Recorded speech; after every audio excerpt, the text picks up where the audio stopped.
আমার সকল দর্শক বন্ধুদেরকে নমস্কার জানিয়ে আমি আজকের ব্লগটি শুরু করতে চলেছি। আজকে আমি নিয়ে এসেছি ডিম দিয়ে একটি পাঁচ তরকারির রেসিপি। চলুন তাহলে দেখে নেওয়া যাক আজকে আমার রান্নাটি করার জন্য কি কি উপকরণ লাগছে। সবার প্রথমে আমি পেঁয়াজ কলি, আলু, গাজর, কুমড়ো আর অল্প একটু ফুলকপি আর তারপরে একটা বোলের মধ্যে দুটো ডিম অল্প একটু লবণ দিয়ে ভালো করে ফেটিয়ে নিয়েছিলাম। আপনারা চাইলে এটা রান্না করার জন্য আরও আপনাদের পছন্দ মতন সবজিও ব্যবহার করতে পারেন।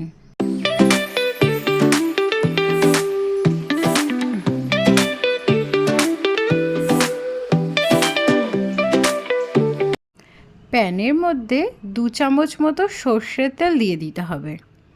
সর্ষের তেলটা গরম হয়ে গেলে তারপরে এই কড়াইতে অ্যাড করে দিতে হবে আমার ফেটিয়ে রাখা ডিম দুটোকে।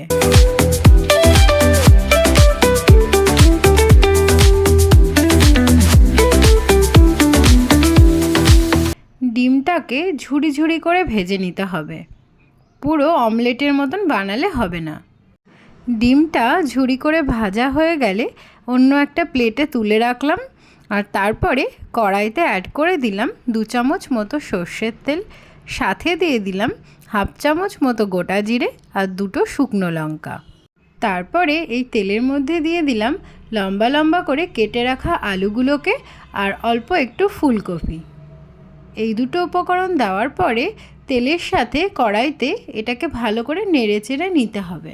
তারই ফাঁকে আমি একটা পেঁয়াজকে লম্বা লম্বা করে চপ করে নিয়েছিলাম, সেই লম্বা করে কেটে রাখা পেঁয়াজগুলোকে দিয়ে দিলাম।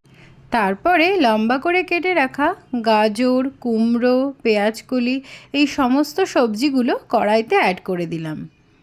কড়াইতে দেওয়ার পরে সমস্ত সবজিগুলোকে তেলের সাথে ভালো করে নেড়েচেড়ে নিতে হবে। তারপরে কতগুলো মশলা এই সবজিগুলোর মধ্যে আমি অ্যাড করে দিলাম। অ্যাড করলাম হাফ চামচ হলুদ গুঁড়ো, হাফ চামচ লঙ্কার গুঁড়ো, 1 চামচ ধনে জিরের গুঁড়ো, পরিমাণ মতো লবণ ও অল্প একটু চিনি। সমস্ত মশলাগুলো কড়াইতে দেওয়ার পরে সবজিগুলোর সাথে ভালো করে নেড়েচেড়ে নিতে হবে।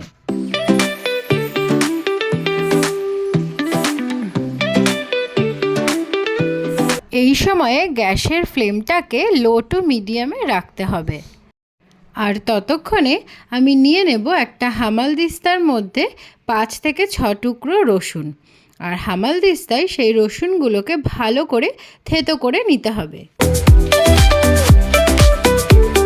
এদিকে সবজিগুলো ভাজা হতে থাকবে আর ততক্ষণে আমার রসুনটাও থেতো করা হয়ে যাবে।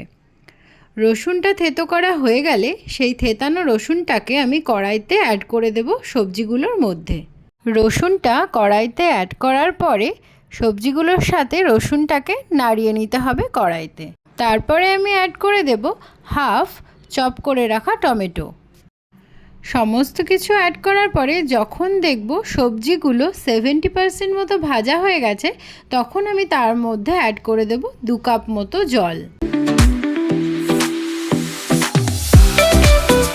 আর তারপরে আমি এই সবজিগুলোর মধ্যে অ্যাড করে দেব 2টো কাঁচা লঙ্কা। সমস্ত কিছু অ্যাড করার পরে সবজিগুলোকে কড়াইয়ের মধ্যে ভালো করে নেড়েচেড়ে নিতে হবে।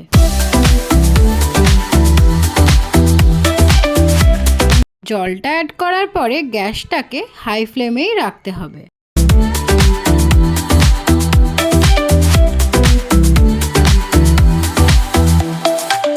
সবজিগুলো থেকে যখন জলটা একদম শুকিয়ে আসবে তখন বুঝে নিতে হবে আমার তরকারিটা অলমোস্ট রেডি হয়ে গেছে।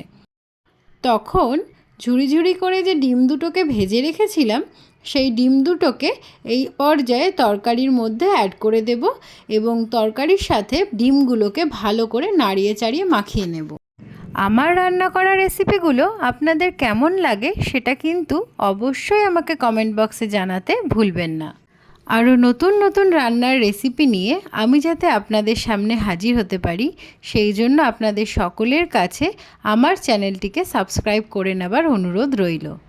এটাই ছিল আমার আজকে ডিম দিয়ে পাঁচমিশালি তরকারির রেসিপি। আপনাদের সাথে দেখা হচ্ছে আবার পরবর্তী ব্লগে। ততক্ষণে সকলে ভালো থাকবেন, সুস্থ থাকবেন, সাবধানে থাকবেন।